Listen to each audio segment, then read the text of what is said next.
sakit ya kita doakan bersama-sama. Semoga yang sakit teman kalian dan anak bapak ya segera diberikan kesembuhan oleh Allah Subhanahu wa taala. Amin. Baik, selanjutnya hari ini kita akan belajar tentang materinya tentang khutbah, tabligh dan dakwah. Tapi tentu saja Bapak ingin tahu apakah kalian sudah siap? Siap. Apakah kalian masih semangat? Masih. Nah, untuk lebih menyemangati kalian dan kita semua, mari kita semangati kita dengan tepuk semangat. Siap? Siap. Dan untuk memimpin tepuk semangat, kami panggilkan Sakinatul Najah. Baik, sebentar ini.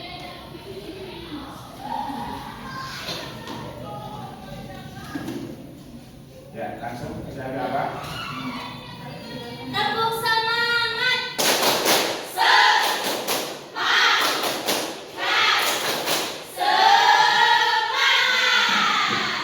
Cukup apa lagi?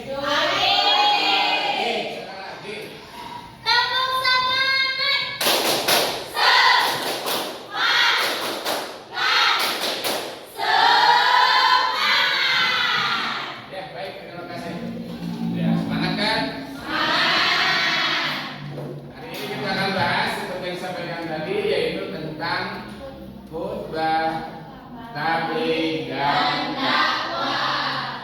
Tapi Bapak mau tanya dulu, apakah kalian masih ingat materi yang sebelumnya? Masih. Tentang apa itu? Kepedulian umat Islam terhadap jenazah. Materi yang kemarin itu yang minggu yang lalu adalah kepedulian terhadap jenazah. Hari ini kita pun akan terus belajar dan tetap semangat tentang khutbah, tabligh dan dakwah. Dan ada yang sangat penting kalian perhatikan dan harus kalian kuasai setelah belajar di bab ini, yaitu kalian harus memahami pelaksanaan khutbah, tabligh dan dakwah.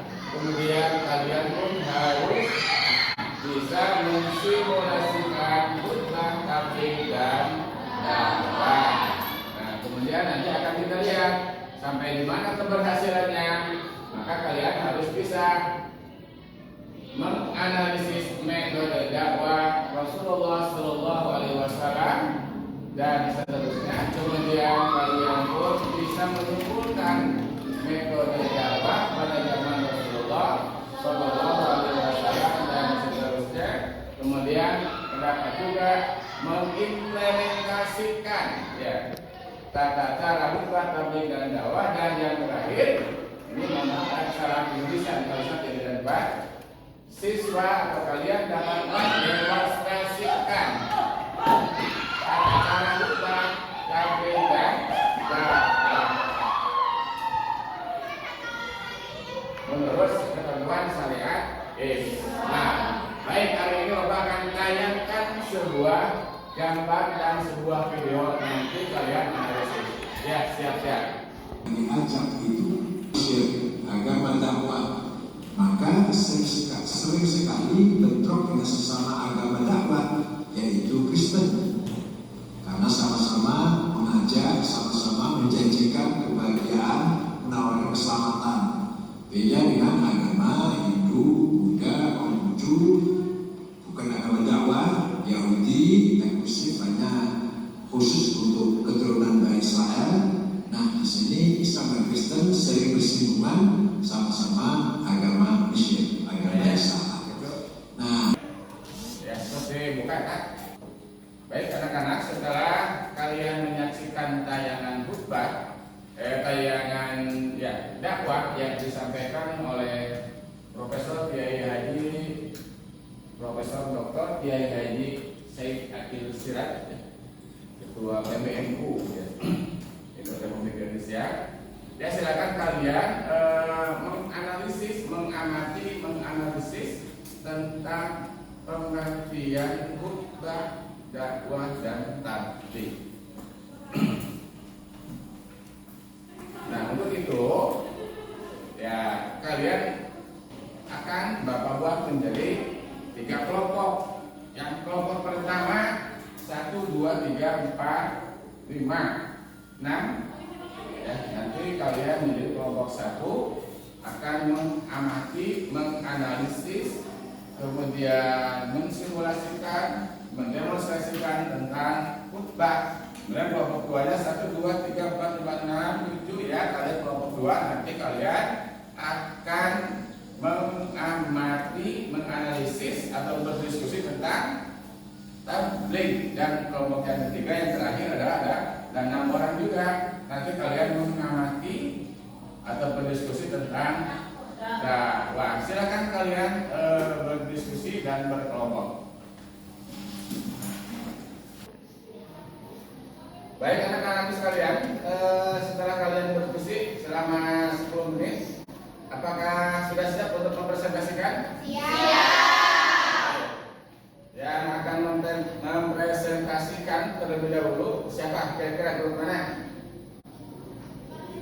Ada kelompok 1? Oh, kelompok 3. Siap, kelompok 3 akan mempresentasikan tentang dakwah. Baik.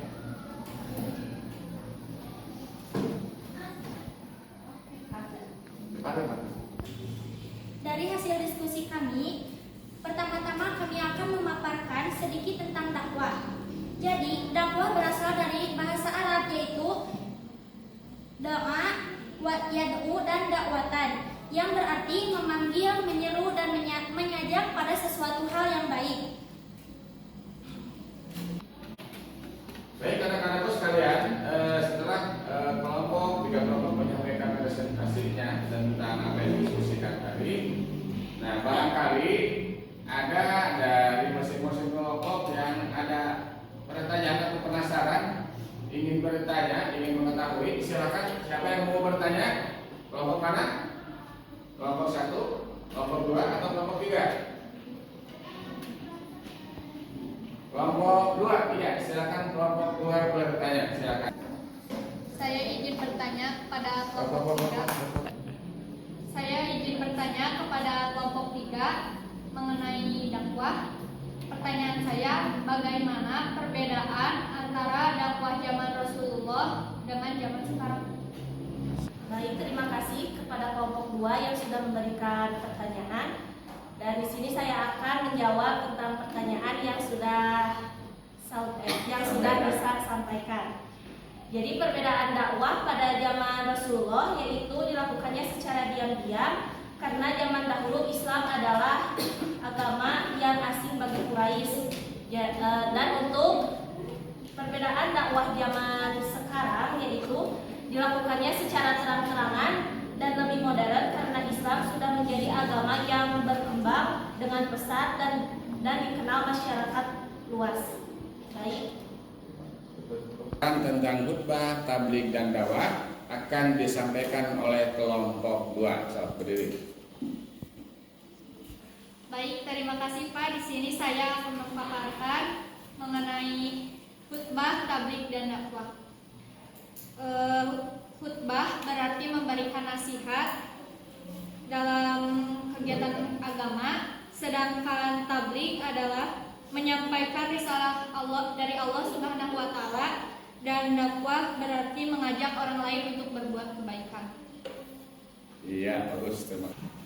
Baik, apa yang disampaikan oleh kalian, terutama dari kelompok 2 tentang hasil keseluruhan atau paparan keseluruhan tentang khutbah, tabligh, dan dakwah sudah disampaikan sudah cukup bagus. Hanya Bapak hanya ingin menambahkan saja atau menguatkan saja, karena khutbah, tabligh maupun dakwah itu selain definisi tentu saja ada ketentuan yang lainnya, diantaranya syarat dan rukun. Ya. Untuk khutbah misalnya tidak sembarangan bisa dilaksanakan, perbedaannya seperti itu. Kemudian tabligh dan dakwah bisa dilaksanakan kapan saja. Kemudian khutbah dilaksanakan pada momen acara ibadah tertentu seperti khutbah Jumat, kemudian khutbah di Idul Fitri dan Idul Adha, khutbah pada sholat istikharah, khutbah pada sholat gerhana matahari maupun bulan, dan khutbah pada acara pernikahan. Sementara untuk tabligh dan dakwah itu bebas ya. Kemudian siapa saja yang boleh berkhutbah? Ya, tentu saja orang yang sudah balik, kemudian sudah orang-orang Islam, tentu yang pertama orang Islam balik dan juga menguasai, yang mampu mampu menguasai tentang ketentuan-ketentuan yang sudah ditentukan. Itu saja ya untuk kesempatan hari ini. Dan terakhir Bapak sampaikan apa yang sudah disampaikan tadi. Sudah cukup jelas kira-kira? Sudah cukup jelas. Nah, kan itu ada tugas yang di LKS, silakan kalian kerjakan. Bagaimana hari ini? Cukup untuk pelajaran PAI? Cukup. Apakah hari ini cukup menyenangkan pelajarannya? Kalau begitu, marilah kita tutup dengan ucapan alhamdulillah. Namun sebelumnya Bapak ingatkan bahwa setelah materi ini nanti akan disambung ya, nyambung minggu kedepannya ke materi berikutnya, yaitu membangun masa kejayaan Islam yang dinantikan kembali. Ini seputar sejarah-sejarah juga. Baik, terima kasih karena diawali tadi doa. Itu doa. Baiklah, kita tutup acara ini dengan ucapan hamdalah. Alhamdulillah.